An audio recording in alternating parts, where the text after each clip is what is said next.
My second end of the semester thing is related to a tradition we have in this class, which is that something that is very dear to our hearts is equations, because equations can help you understand what's going on, and you can use them to kind of predict what's going to happen.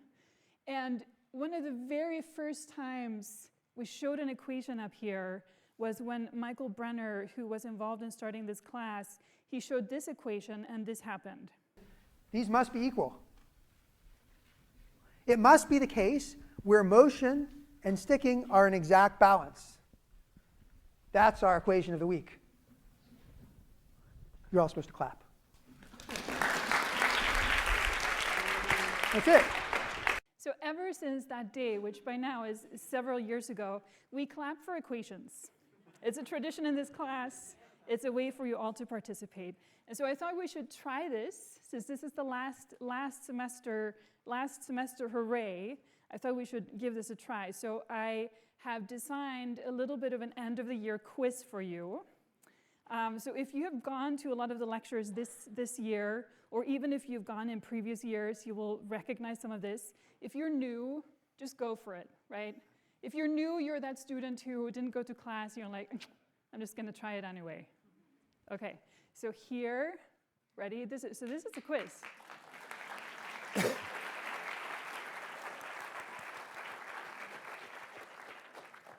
Such good students. So here are the equations, and I just picked 5 for you. 5 equations. You can take a moment to wonder and look at them and remind yourselves, or just wonder what on earth is going on. And what I'm going to do now is I'm going to show you some examples of things we've seen this semester. And the question is for you to think about, well, which of these equations would fit with that theme?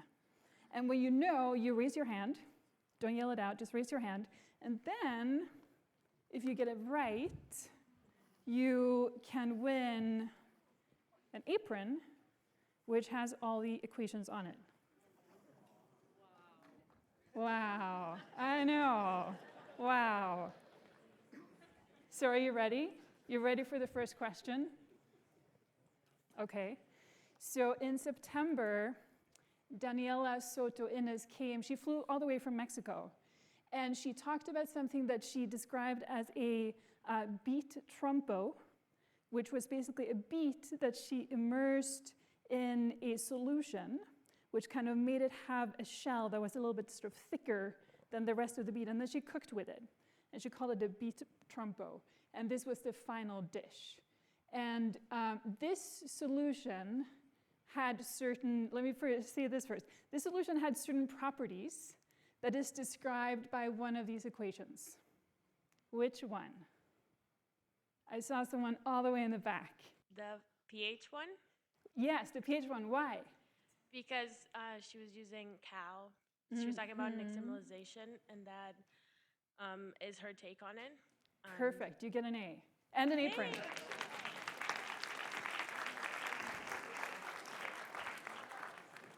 So the solution was highly, highly alkaline, so she nixtamalized it. Okay, ready for the next one. So that was the equation. Okay, ready for the next one. So a few weeks later, we actually had 2 chefs.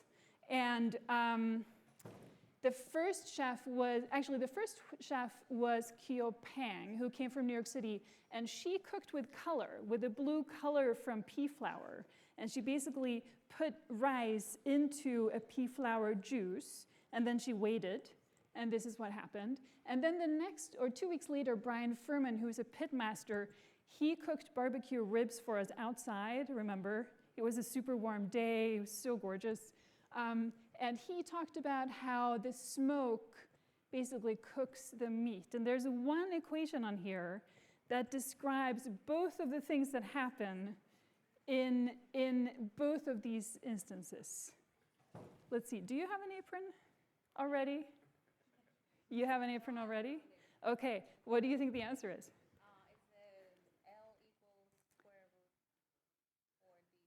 Yes, and why do you say L equals square root of 4 dt? Why do you say that? It's the diffusion of what? It's the diffusion of in the case of Brian, the smoke into the ribs. Yeah, yeah. How Do you long? guys agree? Who agrees? Yeah, you win an apron. A for you as well.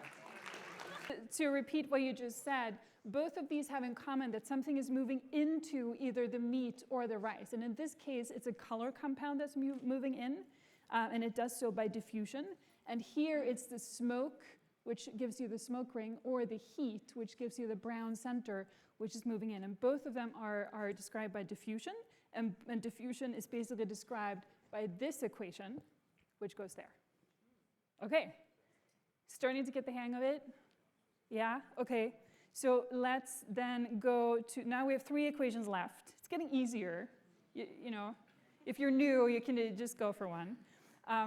So Janice Wong came from Singapore, and she is a chocolate maker and a pastry chef. And she basically puts beautiful chocolate creations on walls, and then she invites people to come and eat the chocolate off the walls. And she talked to us about how the fatty acids in the chocolate, the triglycerides in the chocolate, basically determines when it goes from a liquid to a solid, right? So to give you that perfect chocolate snap. And then we talked about how whatever is going on when you make chocolate with these triglycerides is actually the same idea, the same concept as what is happening when liquid water goes to gas or gas goes to a liquid. And that idea can be captured in an equation, which is up there. Which one is it? Yes, U in the center. The U equals CKBT. That's correct. Apron for you and an A.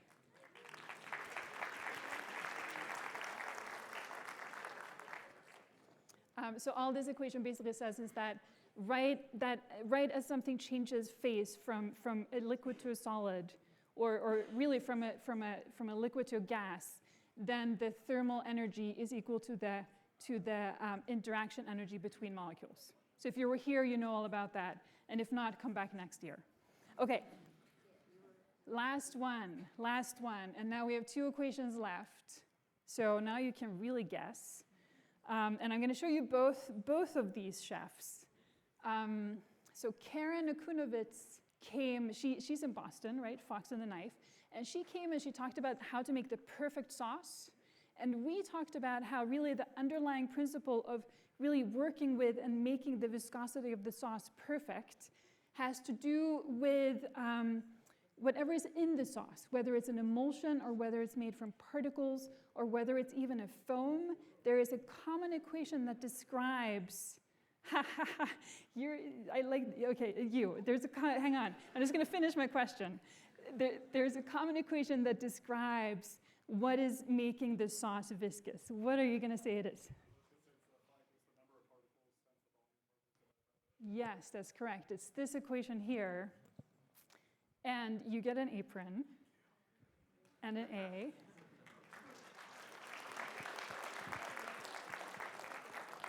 And to summarize what you just said is the idea that describes the perfect sauce is this idea that if you have a certain number of particles and each particle has a certain volume, and if you then divide and take the ratio of how much volume they occupy over the total volume, then you get a volume fraction of stuff in there, and that basically tells you how viscous the sauce is.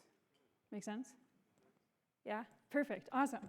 Okay, so now you know which one this is, but how about someone tells me, how does this equation relate to what Giorgia Caporuscio did when she came and she made pizza? Anyone want to give it a try? I'm going to listen to what you said first. So what you said first is that this equation tells you something about how much pressure you put on something, and this here tells you how much that something deforms, and that gives you how squishy it is or how firm it is. That's what you said first, so I'm going to go for it. I think you get an apron for that. Good. Okay, how did you all do? You didn't all get to answer the question, but how did you do? Do you feel good? Yeah? Some of you not so much? Well, then you need to study more. I'm just kidding. You all get A's. You get A's just for being here. Okay, so the last thing I want to show you before I introduce Alex is I would like for you, now that you've had this review of all these concepts, I would like to challenge you to look out for them in Alex's lecture, because I think, in fact, I've tried to look for this, I believe that all of these actually occur as Alex is speaking. Some of them are quite hidden, but I encourage you to, if you came with a friend, turn to that friend and just make a silent pact that you're going to find all 5 of them. And maybe we'll get, we have some more aprons, so maybe we'll get around to asking you afterwards. But I would keep an eye out for these. Acidity, a phase transition, some kind of diffusion, some kind of elastic modulus, squishy firm, something else that has to do with viscosity. Yeah? Good? We ready? Okay, then I think we're ready. So this is a huge honor for me to introduce Alex Atala. Okay. I want to start with a question. What is creativity? Creativity is not do something that nobody did before. What nobody did before is invention. Creativity is do what everybody does in an unexpected way. And we as a chef, people keep demanding and push us to be creative. And I take this challenge, but not to be creative, to be innovative. And what is innovation? Innovation is creativity with utility. We as a chef, we might push the boundaries and not make recipes that only us can be able to do. We might to share. Knowledge is made to share, to make the people happy and the world better. Social media. Social media has deeply changed my profession. Back in the days, chefs used to have secrets. Why? Exclusivity was the best way to people come to my place. And then shows up or start the social media for free. So every single recipe, every single trick, every single technique, I can spread for free. More people see, more people comes. So we might agree that social media has changed our lives. Which is the most powerful social media that we can have? X, Instagram, Facebook. Let me tell you, you guys are wrong. What connects 7 billion on planet Earth is food. And we cannot imagine AI without food. Let's put our feet on the ground, thank you. We have been educated to make money for accumulation. Our culture loves accumulate knowledge, books, cars, money. This is our culture. Natives in Amazonas didn't have this. By the way, we love money. I work for money. And we have been educated to not throw, not even a single coin away. If you guys come to Brazil, or Paraguay, or Africa, doesn't matter where, and someone gave you a coin, maybe you are not using that coin. Never. Maybe to throw in a fountain and make a desire to make more money. This is our relation with money. We love and we give lots of value of money. But why we waste food? If the food has a way more value than the single coin. So let's start like this with a few questions. I have beside me my good friend, just a new friend, but good friend, Diogo. He's Brazilian as well, and he will help me with the translation. Let's go. Minha trajetória profissional é multifacetada. Sou cozinheiro, claro, à frente de 2 restaurantes de cozinha brasileira, em São Paulo, Dalvidito e Dom. O Dom completa 25 anos e carrega 2 estrelas Michelin desde 2015. My professional career is multifaceted. I am a cook and I run 2 Brazilian cuisine restaurants in São Paulo, Dalvidito and Dom. Dom restaurant is celebrating its 25th anniversary and has held 2 Michelin stars since 2015. Mas a cozinha, para mim, é um espaço de interseção a outros espaços, o maior elo entre natureza e cultura. De um lado, a exploração e a pesquisa, de outro, a divulgação. But cuisine, to me, is a space contiguous to other spaces. The biggest link between them, between nature and culture, on the one hand, there is exploration and research, on the other, dissemination.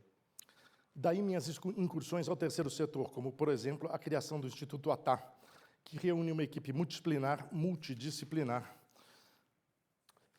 Hence my forays into the third sector, such as the creation of the ATA Institute, which brought together a multidisciplinary team with the aim of studying and strengthening the food production chain, value ingredients and small producers throughout the country, and structuring and developing actions to protect social biodiversity. O trabalho de pesquisa não faz sentido sem a divulgação. Uma parte desse trabalho aparece nos livros que publiquei. Manioca Utilíssima, ou a Mandioca em 2021, e Redescobrindo Ingredientes Brasileiros em 2013. Research work is only meaningful with dissemination. Some of this work appears in books, and I have published. For example, Mandioca Utilíssima Paul, Mandioca 2021, and Rediscovering Brazilian Ingredients, 2013. A outra parte é transformar o conteúdo em conteúdo menos acadêmico e técnico para o grande público. É o caso da minha atuação na série Chef's Table, da Netflix. Mais recentemente, em ações como conselheiro para assuntos ambientais do Banco BTG Pactual e também como conselheiro do projeto Tamar, uma referência mundial na conservação das tartarugas marinhas e nas 5 espécies que ocorrem no Brasil. Another part is transformed into less academic or technical content to reach the general public. This is the case with my work on the Netflix series Chef's Table, and more recently as an advisor on environmental issues for BTG Pactual Bank, as a member of the board of Tamar Project, a Brazilian nonprofit organization that is a worldwide reference in sea turtles conservation of 5 different species. Começo com uma pergunta, a primeira de muitas. O que é exatamente tapioca? Esse termo está presente em original, sem a necessidade de tradução, em tantas línguas, e sugere equivocadamente um sentido compartilhado. Mas não é bem assim. Por trás dessa pergunta, existe um mundo inteiro. Quero dizer, existe espaço, existe tempo, existem pessoas. Em outras palavras, existe cultura e história. E esse vídeo que nós vamos ver dá a ideia da enorme penetração da tapioca na cultura brasileira, de norte a sul, em todas as classes sociais e sob a forma de diferentes preparações culinárias. I will start with a question, the first of many. What exactly is tapioca? This term is spelled the same way in many different languages, and it mistakenly suggests our shared meaning. But that is not quite the case. Behind this question, there is a world. There is space, there is time, there are people. In other words, there is culture and history. The video we're gonna watch in a few minutes, gives us an idea of the enormous penetration of tapioca in Brazilian culture, from north to south in all social classes and in different culinary preparations.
hoje quero levar vocês para mais perto desse mundo. Um mundo mostrando como um alimento, a mandioca, da qual a tapioca é um subproduto, pode permear as mais variadas dimensões da vida humana. Today, I want to take you closer to this world, showing how an ingredient, cassava, of which tapioca is a byproduct, can permeate the most varied dimensions of human life. O tema é vastíssimo, por isso tive que fazer algumas escolhas. Cheguei ao seguinte percurso da aula. 1. Introdução, na qual faço notas acerca das noções sobre ciência e fermentação. Considering that the topic is vast, I had to make some choices and came up with the following lesson plan. 1. An introduction in which I make some notes about the notions of science and fermentation. Maniota esculenta, ou mandioca utilíssima, na qual apresento brevemente a planta mandioca e falo da relevância, da relevância para a cultura alimentar brasileira. 2. Manioc esculenta, or Manioc utilissima, in which I briefly introduce the cassava plant and talk about its relevance to Brazilian food culture. 3. Fermentação em mandioca. A partir da mandioca, mergulho sobre o tema fermentação. Starting from cassava, I delve into the topic of fermentation and fermentation in cassava. 4. Preparações culinárias e biodiversidade. Faço uma breve amarração entre a relação culinária com a biodiversidade. In culinary preparations and biodiversity, I make some connections between cooking and biodiversity. 5. Considerações finais, perguntas e respostas e, lógico, degustação. Biodiversidade provada ganha um novo valor. 5. Final remarks, questions and answers, and a tasting. Tasted biodiversity gains greater value.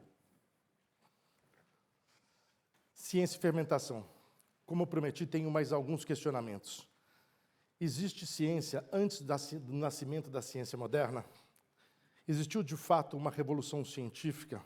Essas são perguntas polêmicas que abrem debates infindáveis, debates que não pretendo tratar aqui, não é da minha alçada, mas, de todo modo, são importantes de serem lembrados.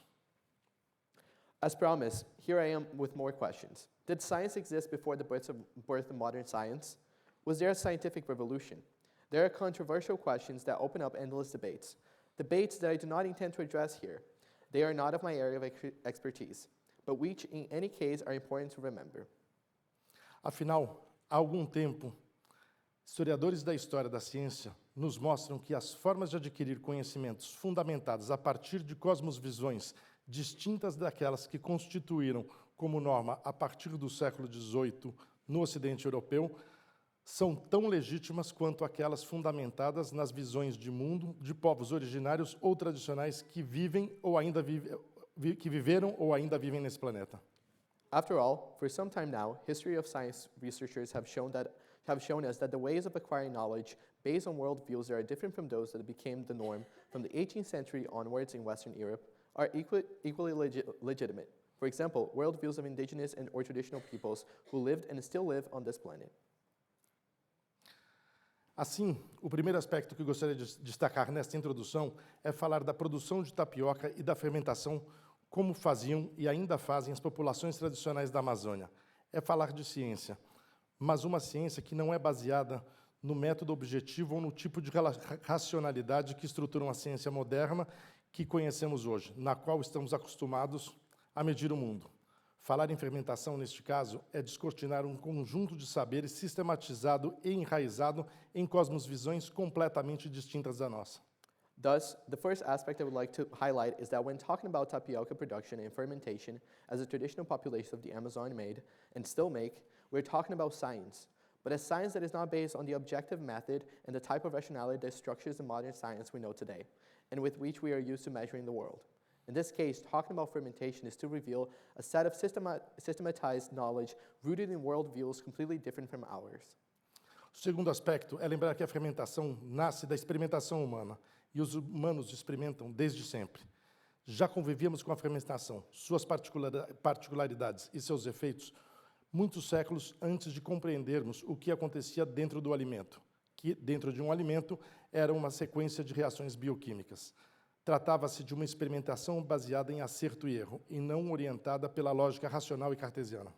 A second aspect is to remember that the fermentation arises from human experimentation, and humans have been experimenting since the beginning of time. We were already familiar with fermentation, its particularities and effects, many centuries before we understood that what was happening inside food was a sequence of biochemical reactions. It was an experiment based on trial and error and not guided by Cartesian rational logic. Último e essencial aspecto, quero destacar que a fermentação é uma antiga técnica de preservação de alimentos, assim como também as algas, o uso do vinagre, do óleo, do açúcar, a exposição ao frio e a secagem ao sol. Faz parte de um conjunto de estratégias inventadas por diversas culturas humanas para sobreviver à fome. The last and essential aspect I want to highlight is that fermentation is an ancient food preservation technique, as is salting, the use of vinegar, oil, and sugar, exposure to cold and drying in the sun. That is part of the set of strategies invented by various human cultures to survive the threat of hunger. Nossa história nesse planeta, clima, relevo, intempéries de qualquer tipo poderiam constituir um obstáculo à obtenção da comida. Mas o sonho humano sempre é de superar obstáculos naturais. As técnicas de preservação do alimento nascem daí, do desejo de esticar o tempo, como disse o historiador da alimentação Massimo Montanari. Pensando especificamente na fermentação, podemos dizer que conseguimos, com engenho e arte, um processo que em si seria negativo. Fermentar leva ao apodrecer. Em algo positivo, pois através da fermentação cria-se novos alimentos e novos sabores. In our history on this planet, climate, topography, and bad weather could all be obstacles to obtaining food, but the human dream has always been to overcome such natural obstacles. Food preservation techniques are born from the desire to extend time. As food historian Massimo Montanari once said, thinking specifically about fermentation, we can say that with ingenuity and art, we can transform a process that in itself would be negative, fermentation leads to rot, into something positive, because through fermentation, new foods and flavors are created. Dependendo da região do Brasil que você vem, você vai chamá-la de mandioca, macaxeira ou aipim. Em espanhol, yuca. Em inglês, cassava. Na terminologia científica, mandioca escolenta, por Paul, mas também já foi chamada de mandioca utilíssima por Krantz e Paul. Para o intelectual brasileiro Luiz da Câmara Cascudo, simplesmente a rainha do Brasil. O epíteto, ainda que suscite debates acadêmicos, diz muito sobre essa planta que, domesticada na Amazônia por populações indígenas da região, circulou e foi incorporada com graus de penetração diversos na cultura alimentar de norte a sul do Brasil. Depending on the area in Brazil you come from, you will call it mandioca, macaxeira, or aipim. In Spanish, you say yuca. In English, cassava. In current scientific terminology, Manhã esculenta Krantz, but it was once called Manhota utilissima Paul. For the Brazilian researcher Luiz da Câmara Cascudo, simply the Queen of Brazil. Although this epithet has raised much academic debate, it says a lot about this plant that, domesticating the Amazon by its indigenous populations, is circulated and was incorporated with varying degrees of penetration into the food culture from North to South Brazil. Apesar de origem amazônica, o Brasil é o segundo maior produtor mundial de mandioca. O primeiro está na Nigéria. De qualquer forma, podemos dizer que é a planta amazônica mais conhecida internacionalmente, alimentando hoje mais de 800 milhões de pessoas em países tropicais das Américas, Ásia e África. Despite its origins in the Amazon, Brazil is the world's second largest producer of cassava. Nigeria comes in first. In any case, it is the most internationally known Amazonian plant, currently feeding at least 800 million people in tropical countries in the Americas, Asia, and Africa. Como dito, a mandioca certamente foi domesticada nas Américas. Embora o marco zero desta prática ainda seja objeto de debate, de qualquer forma, entre 10 e 7 mil anos atrás, as populações indígenas brasileiras passaram a dominar a ciência do cultivo e o manejo da mandioca. Só muito mais tarde, aos saberes indígenas foram incorporados alguns saberes dos colonizadores portugueses para atender à necessidade e aumento de produtividade, porque, diferentemente dos colonizadores espanhóis, os portugueses acabaram por adotar hábitos alimentares das populações indígenas brasileiras, como, por exemplo, o consumo de farinha de mandioca e beijus. As mentioned, cassava was domesticated in the Americas. However, the starting point for this practice is still a matter of debate. In any case, between 10 and 7,000 years before the present, indigenous Brazilian populations began to master the science of cultivating and managing cassava.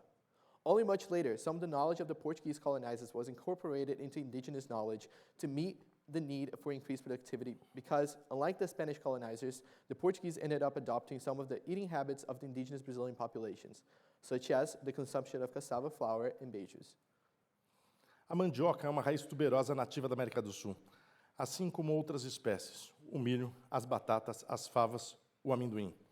É uma planta de caules e folhas que podem atingir 5 metros de altura e raízes de 2,5 metros de profundidade. A mandioca é de fácil adaptação, cresce em locais de solos ácidos e arenosos. Recentemente, pelo seu alto potencial de adaptabilidade e sua versatilidade em termos de produtos derivados, o Food Agriculture and Organization das Nações Unidas elegeu a mandioca como alimento do século XXI. Cassava is a tuberous root native to South America, as are other species, such as corn, potatoes, beans, and peanuts. It is a plant with stems and leaves that can reach up to 5 meters in height and roots up to 2.5 meters deep. Cassava is easy to adapt, growing even in places with acidic and sandy soils. Recently, due to its high adaptability potential and its versatility in derived products, the Food and Agriculture Organization of the United Nations elected cassava as the food for the 21st century. A mandioca possui muitas variedades que podem ser subdivididas em 2 grupos principais: mandiocas mansas ou de mesa e mandiocas bravas. A diferença mais marcante entre elas é que as variedades brava possuem alto teor de ácido cianídrico e podem causar envenenamento se as raízes não forem processadas adequadamente conforme a sabedoria ou ciência ancestral. Cassava has many varieties that can be subdivided into 2 main groups: sweet cassava, or table cassava, and bitter cassava. The most striking difference is that the bitter variety has a high level of hydrocyanic acid that can cause poisoning if the roots are not processed correctly according to ancestral wisdom/science. Da mandioca.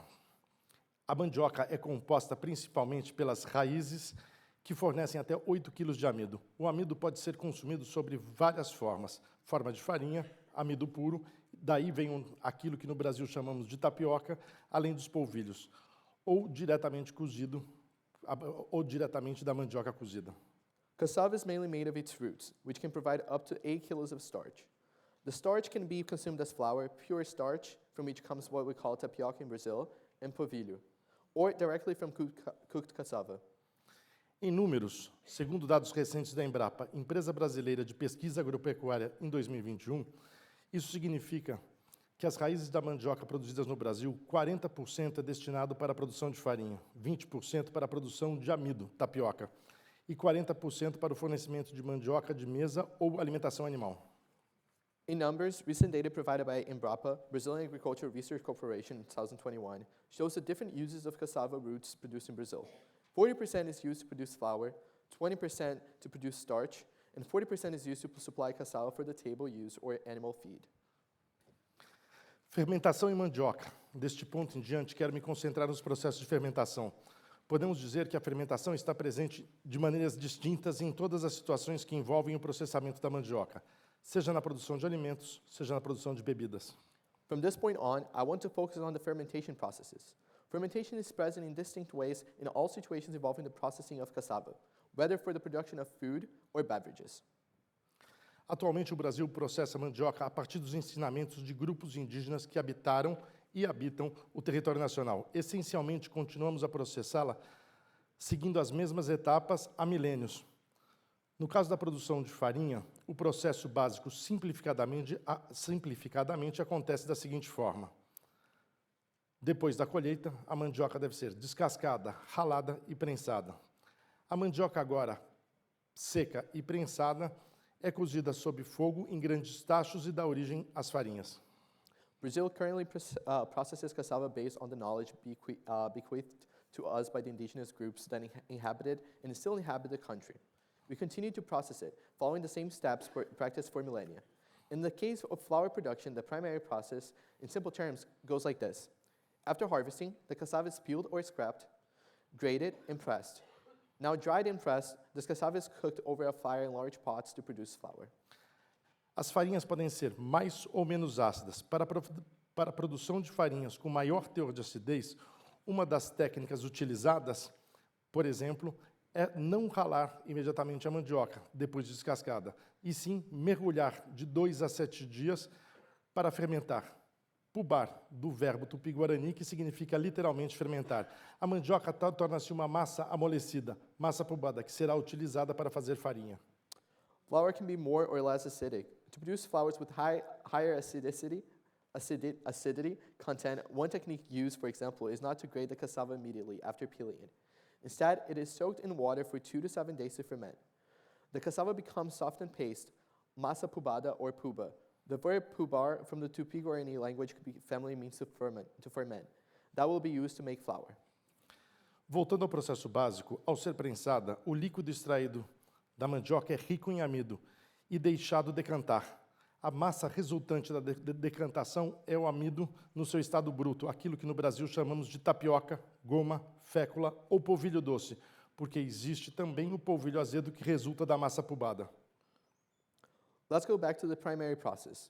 When pressed, the liquid extracted from the cassava is rich in starch and ferments when allowed to settle. The resulting mass is the starch in its almost raw state, what in Brazil we call tapioca, gum, starch, or sweet cassava starch, because there is also sour cassava starch, which results from the mass pubada.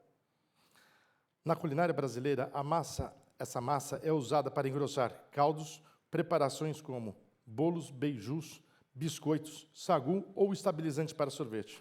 In Brazilian cuisine, this mass is used to thicken broths or in the preparation of cakes, breads, beijus, cookies, sago, and as a stabilizer for ice cream. O líquido extraído da mandioca contém ácido cianídrico, no entanto, através de uma fermentação anaeróbica, ou seja, deixando-se o líquido repousar por 2 ou 3 dias e em seguida cozido por horas em um tanque para que o ácido evapore. Ele se transforma num alimento humano, no caso, tucupi, molho usado para pratos representativos da culinária do Pará, como o tacacá e o pato no tucupi, ou ainda como complemento de ração animal, complemento para alimentar o gado ou suínos. The liquid extracted from cassava contains hydrocyanic acid. However, through anaerobic fermentation, that is, leaving the liquid to rest for 2 or 3 days and then cooked in a fenced tank so that the acid evaporates, it is transformed into human food, such as tucupi, a sauce used in dishes typical of the cuisine of the Brazilian state of Pará, such as tacacá and pato tucupi, and yet as animal food supplement for cattle and swine. Finalmente, é interessante pensar que a mandioca in natura sujeita-se também a processos de fermentação. As mandiocas mansas, por exemplo, quando cozidas atingem uma consistência grossa e deixadas a descansar, fermentam ligeiramente, tornando assim um alimento matinal, um iogurte sem lactose. Ou seja, como as farinhas ácidas adicionadas à água resultam também em uma bebida refrescante que nós chamamos de chibé. Finally, raw cassava is also subject to fermentation processes. For example, sweet cassava, when cooked until it reaches a thick consistency and left to rest, ferments slightly, thus transforming into morning food, a lactose-free yogurt. Or, if acid flour is added to water, a refreshing drink is the result, chibé. Em resumo, no que diz respeito à produção de alimentos a partir da mandioca, a fermentação está presente na própria mandioca, no líquido e na goma, o que chamamos de mandioca. In short, when it comes to food production from cassava, fermentation is present in 1. In the cassava itself, in the liquid, in the starch, paste, or tapioca. No universo das bebidas produzidas com a mandioca, encontramos a fermentação em pelo menos mais 2 exemplos. Primeiro, nas bebidas produzidas através da amilase salivar. É o caso de alguns tipos de caxiri, bebida ritual consumida por vários povos indígenas da América do Sul, que dependem da mastigação da massa da mandioca para iniciar o processo de quebra do amido em açúcar e daí a fermentar. In the production of beverages, we find fermentation in at least 2 other examples. Beverages produced through salivary amylase. And this is the case of some types of caxiri, a ritual drink consumed by several indigenous peoples of South America, that depend on chewing cassava paste to start break down the starch into sugar and then fermenting. 2. Bebidas produzidas na inoculação de fungos. Índios do rio Alto Solimões, por exemplo, inoculam nos beijus de mandioca um fungo do gênero Aspergillus. Os bijus são guardados em folhas e, desta forma, cria-se um ambiente propício para que o fungo se desenvolva, quebrando o amido em açúcar e, consequentemente, provocando a fermentação, pajuru. 2. Beverages produced from the inoculation of fungus. In the Alto Solimões area, for instance, a fascinating process takes place. The indigenous people inoculate the fungus of the genus Aspergillus inside cassava beijos. These beijos, sorted in leaves, create a perfect environment for the fungus to thrive, breaking down the starch into sugar and sparking fermentation. Pajuru. Preparações culinárias e biodiversidade. Gosto de pensar do ponto de vista culinário e os pratos e as bebidas à base de mandioca que herdamos da cultura alimentar tradicional são resultantes da combinação de uma espécie vegetal, no nosso caso, a mandioca. Mas a lógica poderia valer para espécies como bananas, amendoins, feijões, produzidas em sistemas agroflorestais. Culinary preparations and biodiversity. I like to think that, from a culinary point of view, the cassava-based dishes and drinks we have inherited from traditional food culture are products resulting from the combination of a plant species. In our case here, cassava, but the logic could apply to other species such as bananas, peanuts, and beans, produced in agroforestry systems. Agroforestry System, sistemas agroflorestais, é uma terminologia contemporânea para designar um conjunto abrangente de saberes e técnicas milenares de manejo de sementes, solo, astronomia e mitologia na constituição de roças e quintais familiares. Em outras palavras, para designar ciência, como especificado no início da aula. Uma ciência que não precisa falar de biodiversidade, uma vez que tem este conceito como um dos principais pilares estruturantes. Agroforestry system is a contemporary term used to designate the comprehensive set of knowledge that includes ancient techniques for managing seeds, soils, astronomy, and mythology in the creation of family farms and backyards. In other words, to designate science, as specified at the beginning of this class, it is a kind of science that does not need to talk about biodiversity, since it has this concept as one of its structuring pillars. A mandioca domesticada que conhecemos hoje é parte de uma longa história de produção de biodiversidade dentre as populações tradicionais brasileiras, indígenas, quilombolas, ribeirinhas, caiçara, caipiras e sertanejas. Seu cultivo existiu sempre associado ao cultivo de outras plantas e à vizinhança de espécies não domesticadas. The domesticated cassava we know today is part of a long history of biodiversity production. Among the traditional populations of Brazil, indigenous, quilombola, ribeirinha, caiçara, caipira, and sertaneja, its cultivation has always existed in association with the cultivation of other plants and the vicinity of non-domesticated species. Essa diversidade de espécies, como disse o arqueólogo brasileiro Eduardo Góes Neves, resulta em uma herança socioambiental única e preciosa e agora mais que nunca ameaçada pela monotonia alimentar imposta pela grande indústria. As Brazilian archaeologist Eduardo Góes Neves said, this diversity of species results in a unique, precious, and now more than ever, threatened social and environmental heritage, threatened by the food monotony imposed by big industry. Um cozinheiro precisa saber de tudo isso. Precisa entender esse universo para, em um só tempo, reverenciá-lo e superá-lo. Superá-lo com reverência significa criar a partir da tradição. É o que procuramos fazer no Dom. Cooks need to know all of this. They need to understand this universe, to honor and surpass it simultaneously. To reverently surpass it is to create from tradition. This is what I do at Dom. As características morfológicas e os atributos físico-químicos da mandioca que se expressam nas preparações tradicionais como mingais, bijus, beijus, farinhas e bebidas fermentadas são para mim sinais de virtuosismo e plasticidade incríveis, sinais que me convidam a explorar outros caminhos ousando a transformar a tradição. The morphological characteristics and physical chemical attributes of cassava expressed in traditional preparations such as porridges, beijos, flours, and fermented beverages are, to me, signs of incredible virtuosity and plasticity. These signs invite me to explore other paths, daring to transform tradition.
Para concluir, quero fazer 3 rápidas considerações. A primeira, falar de tapioca e fermentação nos leva obrigatoriamente a ir além da exploração gastronômica. É necessário mergulhar na cultura que está por trás de um ingrediente e do processo culinário. Na verdade, isso vale para qualquer ingrediente, para qualquer procedimento culinário. Eles nunca existem isoladamente, descolados da cultura ou da sociedade que os concebe. Final remarks. To conclude, I would like to make 3 quick considerations. Talking about tapioca and fermentation necessarily takes us beyond mere gastronomic exploration. We must delve into the culture behind the ingredients and the culinary processes. This applies to any ingredient in culinary processes. They never exist in isolation, detached from the culture and society that conceives them. Meu papel aqui hoje, como cozinheiro, não foi discorrer profundamente sobre cultura e história das populações envolvidas com a mandioca, nem mesmo discutir seu papel e alcance em diferentes culturas alimentares que coexistem no Brasil, mas sim trazer informações e considerações que possam fermentar discussões em algum tipo de conhecimento. O meu trabalho se alimenta disso. My role today as a cook was not to discuss in depth the culture and history of the populations involved with cassava, or its role and scope in different food cultures that coexist in Brazil, but to bring information and considerations that can ferment discussions and generate some knowledge. My work feeds on this. Nesta direção, mais precisamente, não posso terminar sem convidá-los a refletir sobre o universo culinário que a tapioca evoca. Digo isso não porque existe uma demanda criada pela necessidade de consumidores de gluten-free, de diversidade alimentar, de adaptabilidade agrícola aos mais diversos biomas, mas porque estamos apenas arranhando a superfície de um novo mundo que ainda precisa ser explorado. A tapioca merece e deve ser valorizada. In this sense, more precisely, I cannot end without inviting you to reflect on the culinary universe that tapioca invokes. I say this not only because of the needs of gluten-free consumers, food diversity and cultural adaptability to the most diverse biomes, but because we are only scratching the surface of what a world that still has much to be explored. Tapioca deserves and should be valued. Thank you.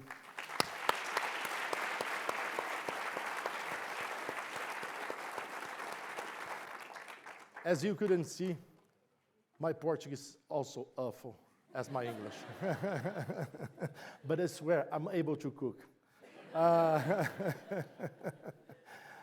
want to invite the Harvard team to bring to you some tastes and invite you guys to make some questions, and let's go deep in the subject. You have to explain to us what's Okay, on the plate. we have a few different preparations of manioc. Main idea is show to you versatility. Okay, so the first one is the pão de queijo or cheese bun, very very typical from Minas Gerais. Second one, it is beiju de mandioca. It is the indigenous bread. Natives in Amazonas ate this as the only single carbohydrate that they have in their daily alimentary. Puff manioc, something that we developed in Brazil, and it's very simple. We have this long starch, as I explained to my Brazilian friend, and we work this, and we deep fry, lots of gas comes inside and puff the mandioc, and the texture is very and a croquant from tapioca, very simple but very, very teenager, because you start to eating and never finish.